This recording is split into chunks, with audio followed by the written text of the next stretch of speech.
दोस्तों, अगर आप उत्तराखंड पुलिस भर्ती की लिखित परीक्षा की तैयारी कर रहे हैं तो ये वीडियो आज का आपके लिए बहुत ज़्यादा इम्पोर्टेंट है, क्योंकि हमने इस वीडियो में वही प्रश्न शामिल करे हैं जो आपकी पिछली परीक्षाओं में बार बार पूछे जा चुके हैं।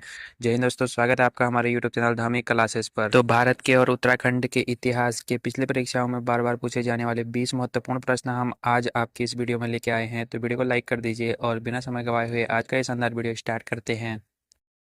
पहला प्रश्न है, किसने सत्यमेव जयते को राष्ट्रीय प्रतीक में शामिल किया? ऑप्शन है महात्मा गांधी, पंडित जवाहरलाल नेहरू, डॉक्टर राजेंद्र प्रसाद, मदन मोहन मालवीय। तो चलिए इस प्रश्न का सही उत्तर बताइए। तो सभी प्रश्न के ऑप्शन आपको देखने को मिल जाएंगे, तो आप अपना टेस्ट भी लगा सकते हैं कमेंट बॉक्स पे।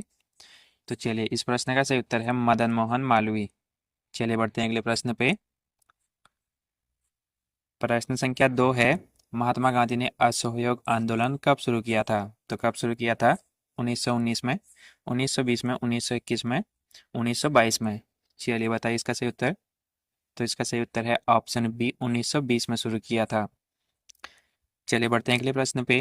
प्रश्न संख्या 3 है, चंद्रवंश का शासक उत्तराखंड के किस क्षेत्र में था? तो ऑप्शन है गढ़वाल, कुमाऊं, हरिद्वार, रुद्रप्रयाग। चलिए इसका सही उत्तर क्या है बताइए।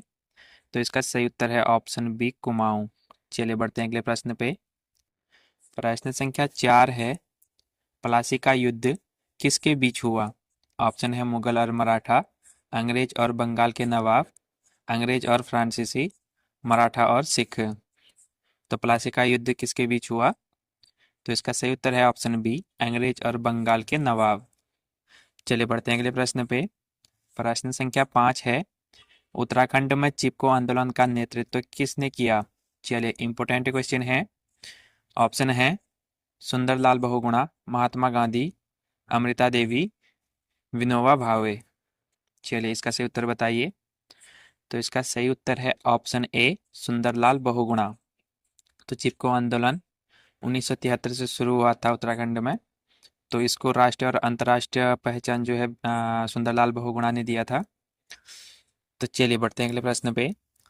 प्रश्न संख्या 6 है, महात्मा बुद्ध ने अपना पहला उपदेश कहाँ दिया? ऑप्शन है कुशीनगर, सारनाथ, बोध गया, लुम्बिनी। चलिए बताइए, महात्मा बुद्ध ने अपना पहला उपदेश कहाँ दिया था? तो इसका सही उत्तर है ऑप्शन बी, सारनाथ। चलिए बढ़ते हैं अगले प्रश्न पे। प्रश्न संख्या 7 है, भारत के किस स्वतंत्रता सेनानी को नेताजी कहा जाता है? ऑप्शन है भगत सिंह, सुभाष चंद्र बोस, चंद्रशेखर आजाद, बाल गंगाधर तिलक। चलिए बताइए इसका सही उत्तर। तो इसका सही उत्तर है ऑप्शन बी, सुभाष चंद्र बोस। चलिए बढ़ते हैं अगले प्रश्न पे। प्रश्न संख्या 8 है, भारतीय राष्ट्रीय कांग्रेस का पहला अधिवेशन कहाँ हुआ था? ऑप्शन है दिल्ली, मुंबई, मद्रास, कोलकाता। तो अगर आपको वीडियो हेल्पफुल लग रहा हो तो वीडियो को लाइक ज़रूर कीजिएगा, और सभी प्रश्न आपके लिए बहुत ज़्यादा इंपॉर्टेंट है। तो अगर आपको इस वीडियो का पीडीएफ चाहिएगा तो हमारा टेलीग्राम चैनल का लिंक डिस्क्रिप्शन में है, वहाँ पर आपको इसका पीडीएफ मिल जाएगा। तो सभी प्रश्न इंपॉर्टेंट है, तो कंप्लीट वीडियो देखिए और अपना टेस्ट आप कमेंट बॉक्स पे लगा सकते हैं। तो भारतीय राष्ट्रीय कांग्रेस का पहला अधिवेशन कहाँ हुआ था? तो ये मुंबई में हुआ था। और भारतीय राष्ट्रीय कांग्रेस की स्थापना कब हुई? 1885 में हुआ था, मुंबई में। चलिए बढ़ते हैं अगले प्रश्न पे।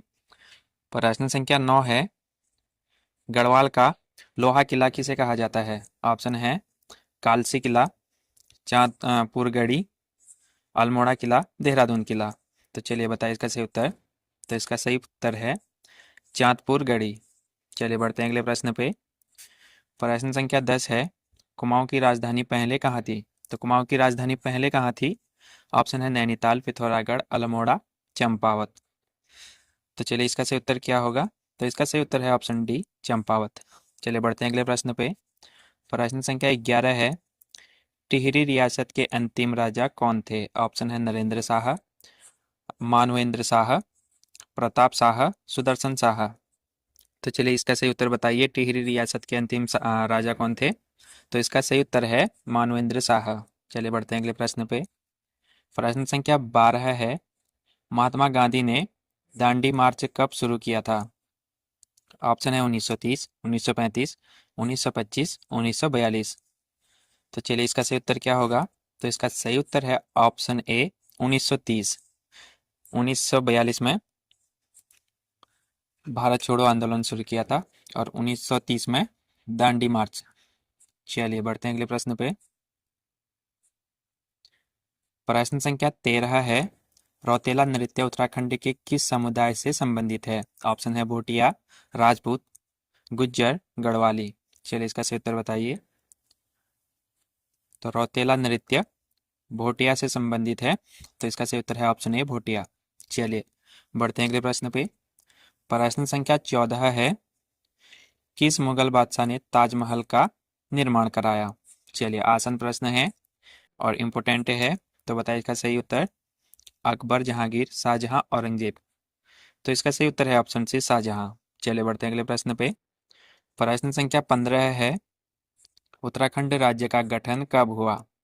इम्पोर्टेंट और इजी क्वेश्चन है, तो किसी का भी गलत नहीं होना चाहिए। ऑप्शन है 1998, 1999, 2000, 2001।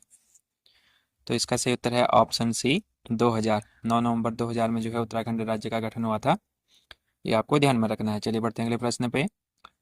प्रश्न संख्या 16 है, पानीपत की पहली लड़ाई किस वर्ष लड़ी गई थी? ऑप्शन है 1526, 1556, 1761, 1707। तो चलिए बताइए इसका सही उत्तर। तो इसका सही उत्तर है ऑप्शन ए 1526। और पानीपत की ये पहली लड़ाई ये किन किन के बीच लड़ी गई? ये बाबर और इब्राहिम लोदी के बीच लड़ा गया था। चलिए बढ़ते हैं अगले प्रश्न पे। प्रश्न संख्या 17 है, उत्तराखंड का प्राचीन नाम क्या था? चलिए बहुत बार आपकी परीक्षा में पूछा जा चुका है और आसान प्रश्न है। तो ऑप्शन है उत्तरायणी, देवभूमि, उत्तराखंड, केदारखंड। चलिए बताइए। तो इसका सही उत्तर है ऑप्शन डी केदारखंड। चलिए बढ़ते हैं अगले प्रश्न पे। प्रश्न संख्या 18 है, भारत के किस राज्य को देवभूमि के नाम से भी जाना जाता है? तो किस ना राज्य को देवभूमि के नाम से जाना जाता है? तो ये तो सभी को आता ही होगा, इजी क्वेश्चन है। हिमाचल प्रदेश, उत्तराखंड, सिक्किम, अरुणाचल प्रदेश। तो इसका सही उत्तर हो जाएगा ऑप्शन बी उत्तराखंड। चलिए बढ़ते हैं अगले प्रश्न पे। प्रश्न संख्या 19 है, कौन सा शासक भारत में मौर्य साम्राज्य की स्थापना के लिए जाना जाता है? ऑप्शन है बिंबिसार, चंद्रगुप्त मौर्य, अशोक, हर्यक। चलिए बताइए इसका सही उत्तर। तो इसका सही उत्तर है ऑप्शन बी चंद्रगुप्त मौर्य। चलिए बढ़ते हैं इस वीडियो के लास्ट प्रश्न की ओर। तो प्रश्न संख्या 20 है, कालसी में कौन सा प्रसिद्ध ऐतिहासिक शिलालेख पाया गया है? इंपोर्टेंट क्वेश्चन है।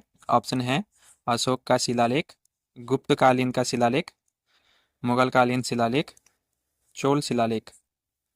तो चलिए बताइए, कालसी में कौन सा प्रसिद्ध ऐतिहासिक शिलालेख पाया गया है? तो इसका सही उत्तर है ऑप्शन ए अशोक का शिलालेख। तो कालसी देहरादून में है, यमुना नदी के किनारे, ये आपको ध्यान में रखना है। तो चलिए आपके 20 में से कितने क्वेश्चन सही हुए ये आपको कमेंट करके बताना है और इस वीडियो का पीडीएफ आपको टेलीग्राम चैनल पर मिल जाएगा। सभी क्वेश्चन इंपॉर्टेंट है, तो आपको सभी क्वेश्चन को ध्यान में रखना है। तो चलिए इस वीडियो पे बस इतना ही। वीडियो पसंद आया तो प्लीज़ वीडियो को लाइक ज़रूर कीजिएगा, आपके लाइक से जो है हमको मोटिवेशन मिलती है। तो चलिए इस वीडियो में बस इतना ही, जल्दी अगले वीडियो पे मिलेंगे, तब तक के लिए जय हिंद, वंदे मातरम।